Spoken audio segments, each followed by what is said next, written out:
Hey everybody, this is Aaron from Aaron's Audio Corner, and today I'm going to be reviewing the Apple HomePod Mini. This is a different review, certainly a departure from the norm that I normally review, and it was playing Caramel by City High. If any of you guys remember that, let me know. And actually, kind of going on topic with that, if anybody can tell me who one of the singers was, like what movie he was in, along with a very, very huge mid to late 90s R&B hip hop artist. Make sure you leave that in the comments below. I'll be curious to see if anybody knows. Again, the band's name is City High. So aside from that happy little accident, we're going to talk about the performance of this Apple HomePod Mini. And one thing I'm going to point out is that this review, although I do have objective data, it's going to be, pretty short and succinct because there's not a whole lot to talk about in regards to the speaker. And I had to review it, test it a little bit differently than I normally do speakers. So one thing I'll say up front as well is that unlike the HomePod, like the larger HomePod that Apple used to sell or maybe still sells, but I think is being discontinued, this doesn't have DSP features where it senses a location and changes the sound radiation pattern or anything like that. It's pretty much just plug it in and you go. So there was really no options for me to set.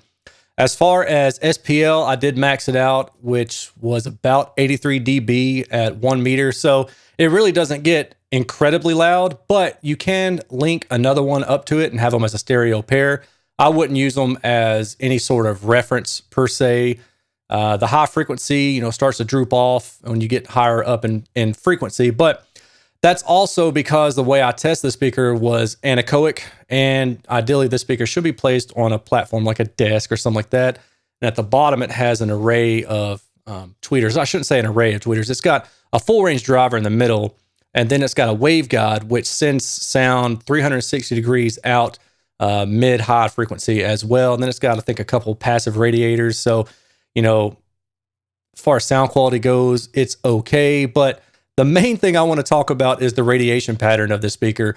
What does it sound like as you move around it? Well, this is a true omnidirectional speaker, and I thought that would be neat to test that out and to kind of see data about an omnidirectional speaker. So let's go ahead and pull up my website. I've got the data on here. I'll click the Apple HomePod Mini link, and here's a big old picture of it, huge. And then this is a kind of a cutaway, I guess, of the speaker. You can see the full range driver right here in the middle. And then it's got this wave-guided effect going out of the speaker for the high frequency and the mid frequency. And then the low frequencies are played back with this pair of passive radiators too. So, the band that this speaker covers isn't that broad.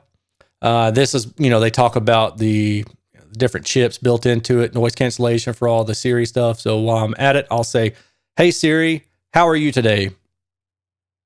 I'm fine. Thanks. You're welcome. So it's pretty responsive compared to my Amazon Echo Dot, which is right here. And I'll say, "Alexa, how are you today?" I'm good. Heads up. It's Monday. Once again. Wah wah. Thanks, Alexa. It took her a little bit of time to reply, but for the most part, I feel like it's on par with, both units are pretty much on par as far as response time goes. Although I will say that I feel like when I ask Siri to play music for me, that she's a little bit slower to respond, and the Alexa is a little bit more quick to respond. But keep going, and this is how I had the speaker set up.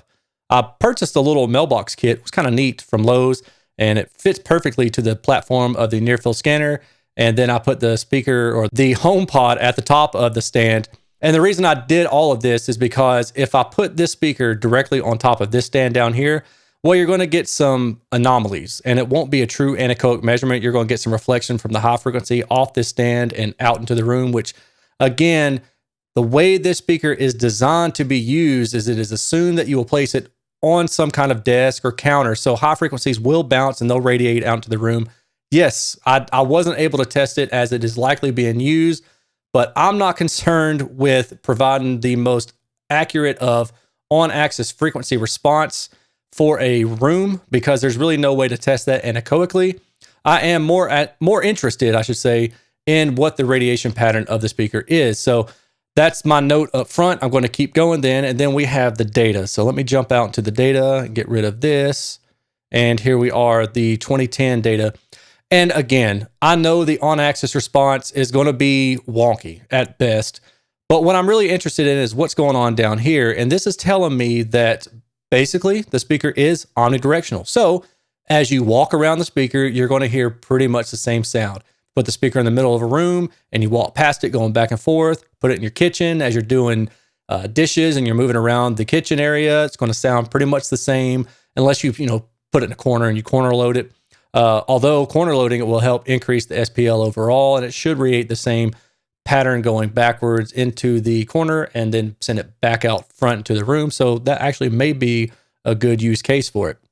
And then there's a bunch of other data that I always give, but frankly, I don't care about this stuff. Now, the one thing I do care about is the vertical response. So what happens as I move above and below the point where I put the microphone, which was right down here where the high frequencies is coming out? What happens as I move above and below that point? Well, the response gets better as you go below the speaker, again, because it's expected that you're going to fire it off a countertop, and the response, and especially in the high frequency, gets worse as you go above the speaker.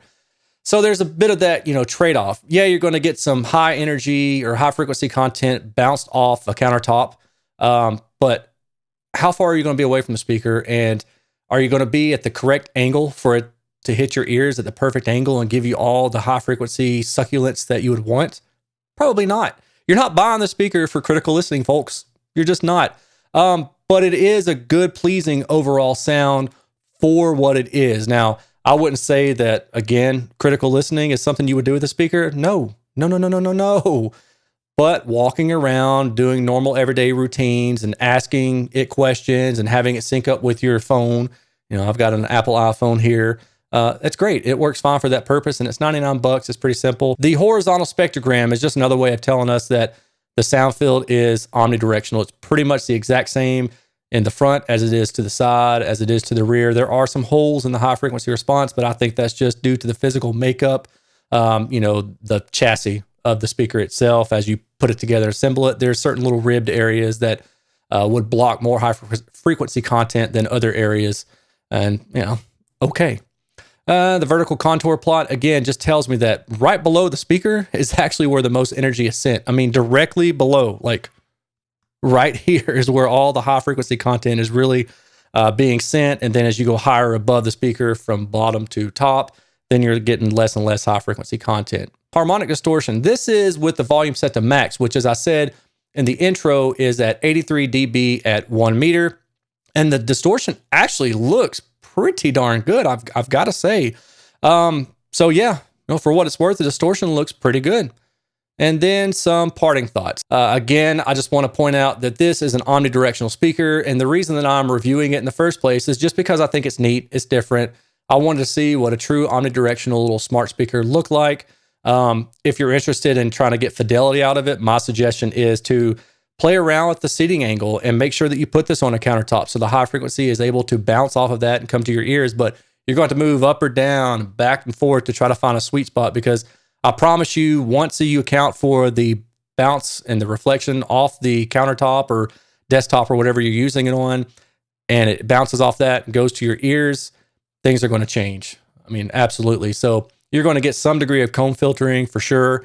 It's probably going to happen 10K and above just based on the physical distance of the throat of the horn area down here. But it kind of, I kind of hate the phrase, it is what it is, but in this case, it is what it is. So the things that you really need to know to wrap all this up is that A, it is an omnidirectional speaker, so it's going to sound the same pretty much anywhere in the room in regards to how you walk past it and listening to it. And B is that its maximum SPL is about 83 dB, so it's not crazy loud.